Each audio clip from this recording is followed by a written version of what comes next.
আসসালামু আলাইকুম সুপ্রিয় দর্শক, চিড়া দিয়ে অসম্ভব মজার একটা ডেজার্ট তৈরি করব আজকে।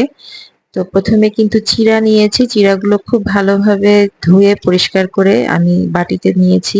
আর এখানে কিছু ফ্রুটস কেটেছি, দেখতে পাচ্ছেন বাদাম, কাঠবাদাম, কাজু বাদাম, কিশমিশ, আনার, আপেল কুচি, কলা, খেজুর। চাইলে অন্য যত মিষ্টি ফ্রুটস আছে এখানে ব্যবহার করতে পারবেন। আখরোট আছে, আপনার পছন্দ মতন যে কোনো ফ্রুটস, স্ট্রবেরি আছে, এগুলো সবই ব্যবহার করতে পারবেন। মিষ্টি যে আঙ্গুরটা পাওয়া যায় সেটাও ব্যবহার করতে পারবেন। এটা কিন্তু খুবই মজার হয় এবং খুব হেলদি একটা রেসিপি। আমরা কিন্তু কম বেশ অনেকেই চিড়া ইফতারিতে খেয়ে থাকি।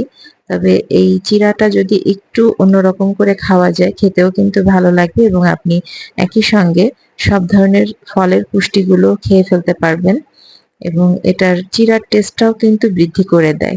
তো আমি ফ্রুটস গুলো নিয়ে নিয়েছি সব একসাথে, কিছু আনার রেখে দিয়েছি উপর থেকে দেওয়ার জন্য।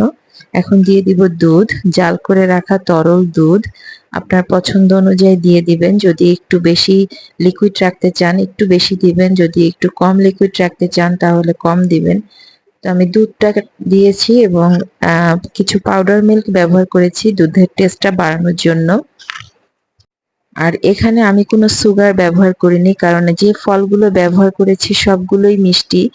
আর দুধ জাল করে রেখে দিয়ে একটু ঘন করে নিলে সেটাও কিন্তু মিষ্টি লাগে। অতএব ফলের বাইট গুলো কিন্তু যখন মুখে পড়বে অলরেডি আপনার চিড়াটা খেতে কিন্তু মিষ্টিই লাগবে। তারপরে যদি কেউ সুগার পছন্দ করেন একটু সুগার ব্যবহার করতে পারেন। এরপর উপর থেকে একটু আনার ছিটিয়ে দিয়েছি। এই তো হয়ে গেল চিড়া ডেজার্ট। অসম্ভব মজার খেতে, আর এটা যদি ফ্রিজে ঠান্ডা করে খান তাহলে তো আর কথাই নাই, আরো বেশি টেস্ট বেড়ে যাবে। আর একটু বেশি সময় যদি ফ্রুটস গুলো দুধের সাথে মিক্স করা থাকে, আস্তে আস্তে করে চিড়ার ভেতরে এটার রস ঢুকতে থাকে, তখন কিন্তু আরো বেশি মজার হয়। তো আশা করি সবার ভালো লেগেছে, আর ভালো লাগলে অবশ্যই একটা সাবস্ক্রাইব আশা করব, একটা লাইক আশা করব। সবাই সুস্থ থাকবেন, ভালো থাকবেন। আল্লাহ হাফেজ।